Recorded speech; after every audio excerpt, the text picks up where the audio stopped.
Gurave Gaurachandraya Radhikaya Tadale Krishnaya Krishna Bhaktaya Tadabhaktaya Namo Namaha Vancha Kalpatarubhyascha Kripa Sindhuvevacha Patitanam Bhavanebhyo Vaishnavebhyo Namo Namaha Jaya Sri Krishna Chaitanya Prabhu Nityananda Shri Advaita Gadadhara Shivasari Shri Gaura Bhaktavinda Hare Krishna Krishna Krishna Hare Hare Hare Rama Rama Rama Hare Hare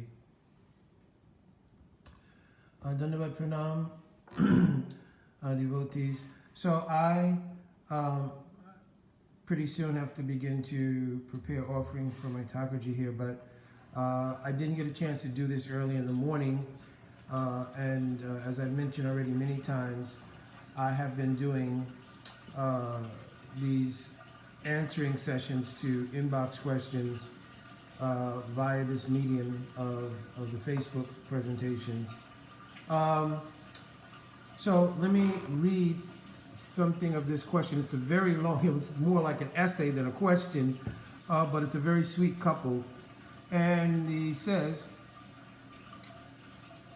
Hari Bol, I'll skip all the intro parts of it, but the gist of the question is, Hari Bol, myself and my wife have been attending quite a few sessions of various kinds of practices which are not directly bhakti, but they seem to be helping us in developing our practice of bhakti. So I want to know if one, these practices are okay, and two, whether or not we should continue. Well, I guess the second part will be dependent on how you digest the answer to the first part. So whether you should continue or not will depend on what you get out of the answering of the first part of your question, was about the practice of various other modalities in order to help you in your practice of bhakti. So there are some considerations that should be made. The first consideration is the basis of the practice in bhakti is foundationed in Shraddha. Shraddha means faith. According to the nature of our faith, our advancement in bhakti is faster or slower, because faith is the propellant that moves us forward, and the agency of approval of what level we're moving to is the kripa coming from Sri Guru and from Vaishnavas, primarily from Sri Guru, but certainly also from Vaishnavas. So how we invest or divest faith is a really important consideration in how we move forward in bhakti. So Raghunath Das Goswami in Manasiksha, in the very first verse, the middle two lines of that verse, says, Swamantri Sri Namni Vraja Nava Yuva Dvandva Sarane Sadha Dandva Hitva Kuru Ratim Apurvam Atitram. So here he's saying that what we have received from Sri Guru means, Swamantra means the mantras you receive at the time of Diksha. Of course, you and your wife, well, I'm saying for this couple, but I'm speaking for everyone, you both have Diksha mantras that you've received from Sri Guru.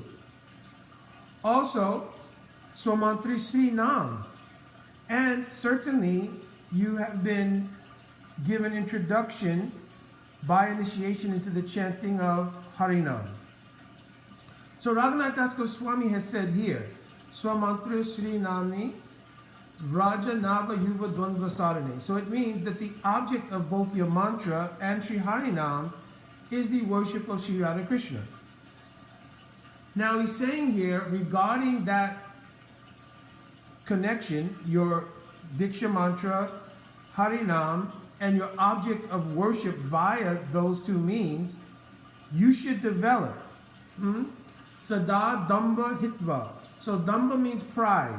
Here the word pride doesn't necessarily relate to the gross idea of pride. It relates to a self-conception that there's any element within me that has efficacy to produce bhakti outside of the kripa of Bhakti Devi, which is Srimati Radhika ultimately, and the agency of Bhakti Devi, which is Shri Guru. That there is something else within me which I can do or use that will produce efficacy in the progress of bhakti beyond the mercy of Shri Guru and Bhakti Devi. So, Sada Danva Hitva, that kind of pride that I am somehow the doer, right? Because remember, an essential principle taught in Bhagavad Gita is, what is this verse? Prakriti kriyamanani gunai karmani sarvasha ahamkara vimudatma kartam iti manyate. Even in regular material dealings, when we consider ourselves to be the doer, it is to be considered vimudatma. We've become bewildered by ahamkara. Ahamkara means false ego. Aham, karana, and karata. I am the cause and doer of activities. Actually, in the material world, everything is being carried out by the three modes of material nature under the approval of the super soul, right? We actually have a desire to do something, and then the super soul who's present is Unmanta and Upadrishta, means the witness and the sanctioning authority. They give approval, and then that activity takes place within the three modes of material nature. So we're really not the doer of anything. We're the recipients of the vicarious identification with it, but we're not the actual doers. So translating that into the spiritual arena, we're also not the doers. Bhaktivinoda Thakur, he wrote, Yogyata vichare kichu nahi pai, tomara karuna sar. Oh Shri Gurudev, I realized when I examined myself closely that I have nothing. Yogyata vichare kichu nahi pai. I don't have anything. Tomara karuna sar. Whatever I am doing as far as bhakti is concerned, the essence of that is coming from your karuna, your mercy. So this mentality is key in giving up the pride, and again, pride here not meaning gross pride, but pride can be a very subtle thing as well. But the pride that there is some power in me to utilize something that will be more efficient in causing bhakti to appear than bhakti itself or the agencies of bhakti, Shri Guru, Vaishnava, etc. So that is one consideration. So also in that verse it says, Sada Danva Hitva Guru Ratim Atitaram Apurvata. So Rati means attraction. We should have Guru Rati Apurvata means like you've never had for anything else before. Right? We've had faith throughout our lives in so many different things. This person and this relationship and that engagement in education or this job or whatever, in the pursuit of happiness, we've engaged our faith in so many different things. And ultimately, it doesn't pan out to give us the full happiness that we're searching for. So Raghunath Das Goswami is saying here, Siddhartha Hitva, Guru Rati Matitaram, right? Develop a unprecedented, apurva attachment to Sri Nam, Guru given mantras, which means Guru, because the mantra given by Guru is not different from Guru. Develop an unprecedented attachment, excessive attachment. Atitara means like excessive attachment for the Nam and mantra given by Guru Dev. So the Nam and the mantra really comprise the essence of the practice of bhakti, right? Shravan, Kirtan, Vishnu Smaranam, etc. is all based around the essence of Harinam and then the Guru-given Diksha mantras, right? These are the two essential ingredients of sadhana bhajan, right? So, Raghunath Das Goswami says here, develop unprecedented excessive attachment for these two things. This is actually the greatest propellant in the process of advancing in bhakti. Now, I would advise to read Madhurya Kandamini and let Sri Madhurya Kandamini of Srila Vishwanath Chakravarti Thakur Pad be your alternative set of guidelines and engagement as far as understanding the peaks and valleys that naturally come in the circuitous process of growing in bhakti. Everyone doesn't have a straight line process. From previous impressions, I've got it and I'm just going straight up. Right? For many people, right, the path is up, down, a little bit this way, a little bit that way, right? It's almost like we've been intoxicated by the madness of material engagement for so many lifetimes that now that intoxicated residue is there. And so we're trying to walk the path of bhakti just like an intoxicated person. We lilt a little this way and trip and fall a little bit this way, right? But we continue walking on that path, right? So we should understand through Madhurya Kandamini how these peaks and valleys work. I'm not going through a whole class on Madhurya Kandamini. That'd be obviously that would not be a quick answer to a question here, right? But that will give you a template and also a baseline understanding of how to deal with these peaks and valleys and left and right in moving forward in the process of bhakti. And the reason I'm saying to take that as your alternative guiding principle, alternative inspiration, is because it stays within the proper conduit for your faith. As soon as we begin to invest faith outside of the line of what our Guru Parampara has given us, then there is some risk factor there. I'm not giving any kind of universal condemnation of various modalities. I'm not doing that at all. Certainly I'm not doing that in cases where there is some genuine, based on the karmic package that someone has, a genuine psychological or psychiatric issue that may need to be addressed professionally. So I'm not speaking, that shouldn't be done or this can't be done. But I'm just saying where there isn't a actual psychological issue, right, that, needs to be addressed from a medical standpoint, then we can let me try to manage my various dealings with my anarthas, essentially, via the medium which has been given by the acharyas in the very system I'm trying to make advancement in.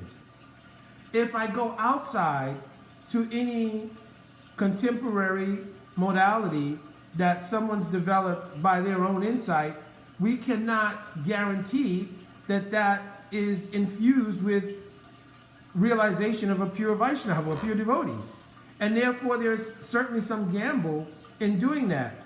One of the biggest gambles in dealing with alternative modalities is that in general you will find, almost universally, you'll find that the attention focuses now away from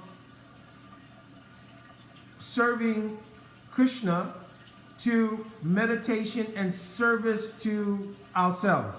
You can look at any alternative modality and see how many times the I feature in that modality pops up. I think, or I feel, I want, I have, right? So this I-ism starts to dominate the consciousness, and therefore the idea of seeing myself in relation to my goal, which is service to Radha and Krishna, starts to become more about I. And because generally these modalities have a lot of elements of the mode of goodness, Bhagavad Gita tells us that the mode of goodness has two things. One is it conditions one to happiness, self-happiness, and it gives a false sense of knowledge. So what that's telling us is that the alternative modalities, for one, will start to feel good because things in the mode of goodness have a tendency to feel good. And secondly, it will give a rationale because it conditions one to a false sense of knowledge. No, this is correct. I mean, I'm doing this ultimately to go to bhakti. So just think about the statement. I'm doing this to go to bhakti. So it suggests there is a potency in that thing which is superior to the power of bhakti. I mean, just think about that. There's a suggestion that this particular modality I'm practicing has a potency, an efficacy to produce, my ultimate goal is to advance in bhakti. It has an efficacy to produce that greater than bhakti itself. Therefore, I need to do this in order to do bhakti. So, obviously, if you sat down and you really concentrated just on that phrase, then it would indicate, well, wait a minute, let me be a little cautious. Now, again, right, I don't want to sound like I'm speaking doublespeak here, but again, there are, for some people, and in some perspectives or some paradigms in their life, that certain things may be useful. So again, I'm not saying that's not true. I'm just saying if you're asking the question about the alternative modalities in relation to practice of bhakti, I'm speaking like I'm speaking now. If you're telling me how will we most efficiently build a community, right? Like we want to build a community to accomplish certain things, even if they're preaching. Let's say you want to preach, the Krishna consciousness, and you're trying to look at the most effective way to do it in a communal setting. And obviously in a communal setting, you have interaction with other people, so you're trying to figure out what is the best means of communication, dealing with conflict, dealing with, things that may arise in our communal setting while we're trying to serve. Certainly you may look at modalities which may help on the external platform to give, some means of how to deal with those things. My feeling is that the deeper your understanding of bhakti is, then the more you can draw out of the direct connection with bhakti, even to solve and deal with things that are related to the relative world. Now, some people can't always make that connection as clearly, and therefore they feel, well, let me utilize this modality or utilize that modality and dovetail it somehow with bhakti and use it to make an effective means of some kind of communal activity, right? Or some cases, an individual activity. Maybe it's a relationship issue, husband and wife issue or something. But we should not feel that somehow or another bhakti doesn't have the potency to solve even relative problems. It's just that maybe I have not been able to access that depth of bhakti, and therefore, for whatever reason, this modality has been presented to me, and I resonated with it, and I'm going to try to use it. Again, I'm giving the caution. In general, those modalities, because of their affiliation with the mode of sattva gun, have the tendency to condition the jiva to the feeling of happiness that comes from it, and a false sense of knowledge to justify sticking with that good feeling that I'm getting from utilizing that modality. So that kind of answers the question, hopefully, in a nutshell. So obviously I'm saying that be careful, because the investment of your faith or the divestment of your faith has a great impact on your advancement in bhakti. Secondly, we should always consider that bhakti is absolute. Even Harinam is absolute. Rather, we can access the depth of that reality or that fact is another thing, but we should know it is. In Shishashtaka, Mahaprabhu has spoken about Harinam, Nam Nam Akari Bahuda Nija Sarva Shakti. That Harinam itself has all power. He didn't say all power only on a certain level. He said all power. And in fact, such power that it can descend from the highest realm of revealing the Ashtakaliya Lila of the Lord all the way down to delivering the jiva from material entanglement. So its power is absolute, right? So take, for instance, a comparison to a particular modality you may be practicing. Well, that modality may have some superficial impact on the external consciousness, right? external feature of our consciousness, right? But it may not be able to penetrate certainly to the spiritual level.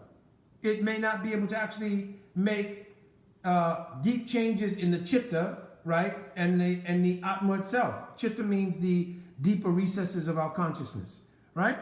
So Harinam, on the other hand, has the power to do all of it, to the deepest recesses of our atma and our consciousness, all the way up to revelation of the highest spiritual truth. Now, it doesn't mean that we can access that level of potency of Harinam, because it does take practice, it does take the absolute investment of faith, for one, right? That means that, you know, what is it? Shraddha Shabde, Vishwashakahe, Shudrida Nishchoy, Krishna Bhakti Koili, Sava Kam Kritahoy. There has to be an idea that everything that I desire, want, aspire for, it can all be accomplished by my connection to bhakti and service to Shri Guru, Guru Parampara, and Shri Krishna. That everything can be accomplished. That is a actual step of faith, right? So if we don't have that level of faith, we have to have aspiration for it. And by divesting faith currency from that and investing it in this modality, that modality, etc., especially when the application that we're looking for is personal, right? Not a, let's say, like I mentioned, a communal idea or some organizational idea which we're applying these principles to, but actually applying them to a personal sense of unfoldment, it could be a little dangerous, right? On the other hand, if a person says, well, I'm going to utilize a class in conflict resolution or effective communication or marital counseling, etc., to make some kind of balance in my life to give me a better chance to access these deeper realms of bhakti. Again, still it's some divestment of faith, but if you are careful and you heed the warnings that I'm telling you about in terms of entrapment in the mode of goodness, right, then Guru, especially if Guru gives sanction and Guru gives blessing, then it is possible that you'll be able to move effectively through whatever that modality is, and then realize the fullness of the efficacy and potency of the path of bhakti exclusively, right? So that's the best way for me to answer that question. I don't have a lot of time. I do have to begin to do my seva. But one other element in the long, I'm not criticizing you, Prabhu. You and your good wife are wonderful devotees. So, but the length of your question, one part of it was about the inability to taste the feelings of the higher levels of bhakti, is how you couched it, I believe. I'm paraphrasing now because I don't have it in front of me anymore. How you paraphrased one part of the question. Well, one of the things that we should consider is eligibility or adhikar. So we should think that I may not have adhikar eligibility to access the taste of higher levels of bhakti. I kind of want to put this in the right framework. So bhakti is an unfoldment, beginning with faith. From faith, one develops utilization of that faith in association with realized Vaishnavas. That is called sadhu sangha, right? Because this is how bhakti unfolds. So the utilization of your faith in the understanding and realization of who and what it means to do sadhu sangha is the first level, right? So first I have an inclination. It's called mati, literally means discrimination. I'm not this body. Ke ami, ken am I? Jarita patrai, like the question Sanatana Goswami asked. Who am I? Why am I suffering? And that starts the genesis of a search for something alternative to the material world. Then one meets someone qualified to begin to give those kind of answers, right? So Brahmana, Brahmati Kon, Bhagavan Jeev, Guru Krishna Prasade, Bhoy, Bhakti Lata Bij. Eventually one meets Guru, Sadhu. So Jiva Goswamis described what a sadhu is. Sadnoti sadayati cha Krishna premiti sadhu. Someone who's understood the absolute reality to be Krishna Prem, or love for God. Love for God inherently means service to God, right? So that person is a sadhu who's understood that, realized it, and therefore is a agency, directly agency of that realization, right? A person who's realized the absolute truth to be love of God and service to God, and who is the embodiment of that realization, they are called a sadhu. And to do their sangha means samyak rupe anugamana. So samyak means completely. Anu means to continuously, for one. Anu also means to follow. The word gamana means to move. So anugamana means to follow them, literally. Anu means continuously, and anu also means realization of our own position. It's called anutva. Anutva means we are very insignificant in relation to them. So this means humility. That's why Mahaprabhu quoted the verse, Trinadapi, wrote the verse, not quoted it, wrote the verse, Trinadapi sunichena. Right? So this verse he's saying, with great humility, we can then take Harinam or follow a sadhu. So first realization is sadhu sangha. Then that sadhu will teach us how to do bhajan. And again, this is the deepening of the investment of faith. Now we'll invest faith in bhajan. What is bhajan? Shravan, Kirtan, Vishnu Smaranam, Pada Sevanam, etc. This is called bhajan life. Right? Now, from bhajan, automatically, by the potency of bhajan, anarthas are removed. But this is the very nature of your original question, is when we don't have faith, right? Which may be a result of not having really strong sadhu sangha, either based on the person we have attributed the qualities of sadhu to, or on our lack of understanding the nature of that person. One of the two, right? And therefore, when we receive bhajan instructions from that person, the potency and efficacy, we're unable to catch up with it, and therefore our anarthas don't seem to go away.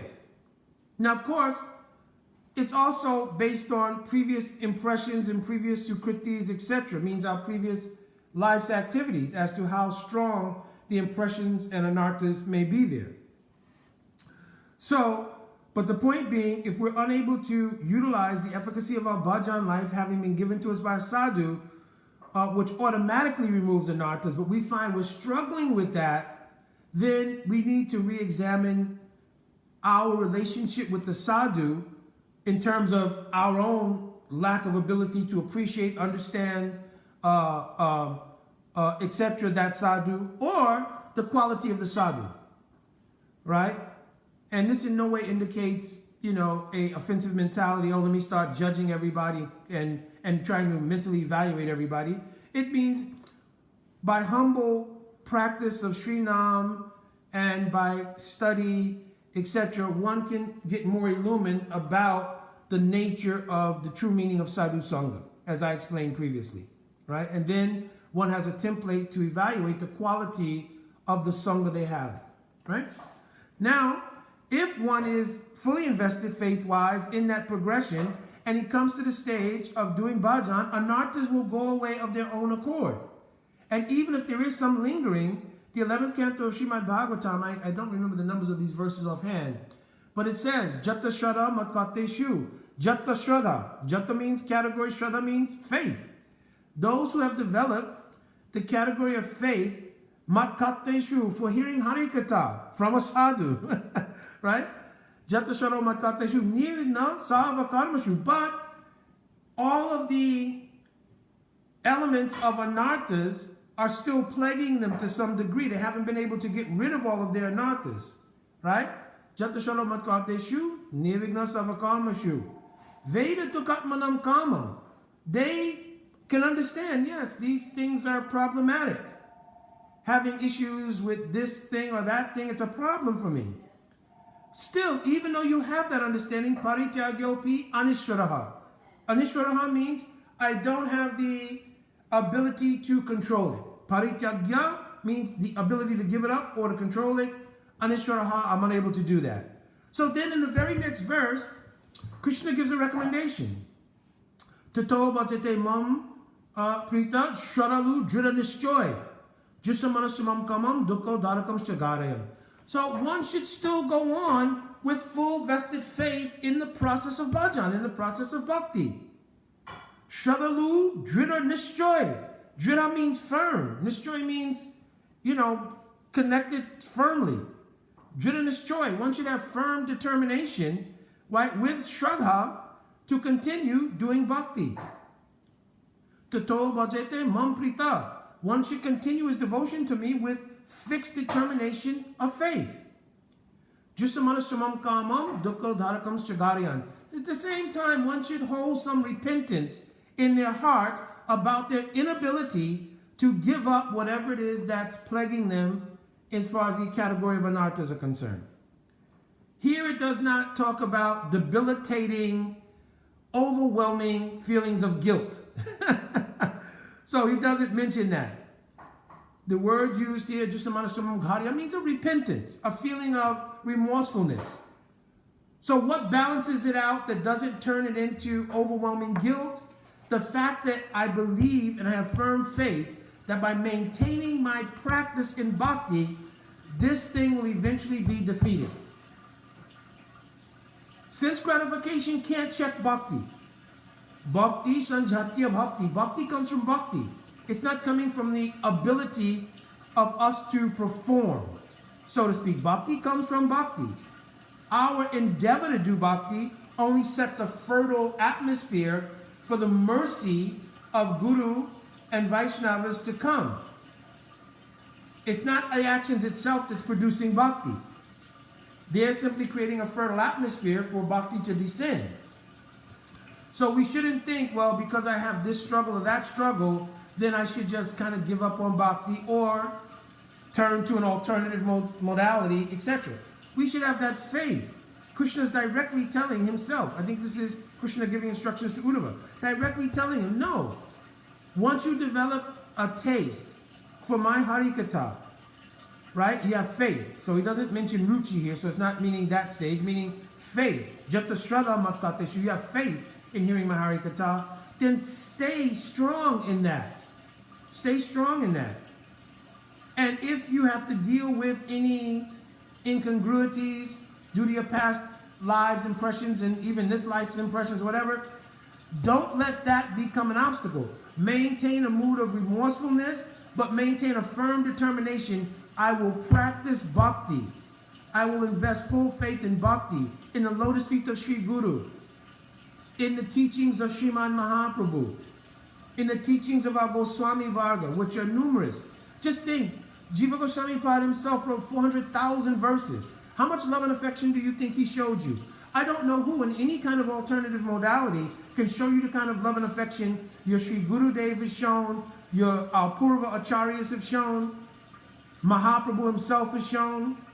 Who can love you more than that? Just look closely at the extent to which they have gone to help. Who has shown love like that? Especially our Sri Guru. If you look at the activities of your Guru, who has loved you more? What is it that can't be accomplished by the mercy of my Gurudev? This absolute faith in Sri Guru is the level which will begin to bring higher taste in bhakti. Right? Because Gurudev, by his mercy, he will start to reveal in the heart of that disciple the various nuances of the sweetness of bhakti. And when you start to taste this, Raso Rajam Rasopyasha Param Jistanavartate, Krishna is telling in Bhagavad Gita, by the influence of this taste of bhakti rasa, even in small drops or a slight spray, then your attraction to the material world and the things that present anarthas, they will naturally diminish. So we should not spend our lives in a boxing match with anarthas and sense gratification, this and that. We should simply try our best, follow the process of bhakti itself, and bhajan has the potency to dissipate those things. It may be more gradual, right? And again, don't fight yourself if there's a gradual nature of the disappearance of those anarthas. And of course, if you read Madhurya Kandamini, it's going to tell you that these anarthas disappear in various stages as you progress in bhakti. So don't get caught up or frustrated or give up and think, well, you know, I'm going to try to do something else, right? And because I'm afraid of offending bhakti, I'll say I'm doing the other thing to help bhakti. So again, let's not be confused. I'm not saying there aren't situations in which taking a protocol from somewhere and utilizing it for a particular thing is not maybe an efficient means of doing that thing. Like again, we talked about communal ideas of preaching, running a temple, being in a marriage, etc. You may take protocols from something and apply them to help your communication and so forth and so on. But be careful of first getting entrapped in the taste that comes from the mode of sattva gun. And when you start to find so much I-ness comes in my life, then you can realize there's not that much room for my dasitva, means my mood of being a servant. And therefore, I'm not as, and one of the symptoms will be, I don't get as much out of hearing Harikatha as I do out of being in those discussions about me, my issues, my problems, your issues, your problems, and us, regurgitating back and forth these things and tasting that mixture, so to speak, in some kind of collective environment, right? So if I'm finding my inclination towards hearing Harikatha wanes in comparison to my desire to deal with these things, that's a sign, right? Okay, I think I've gone way over. My good wife has already started the cooking of the offering for Tapaji, so I need to go ahead and get myself prepared as well.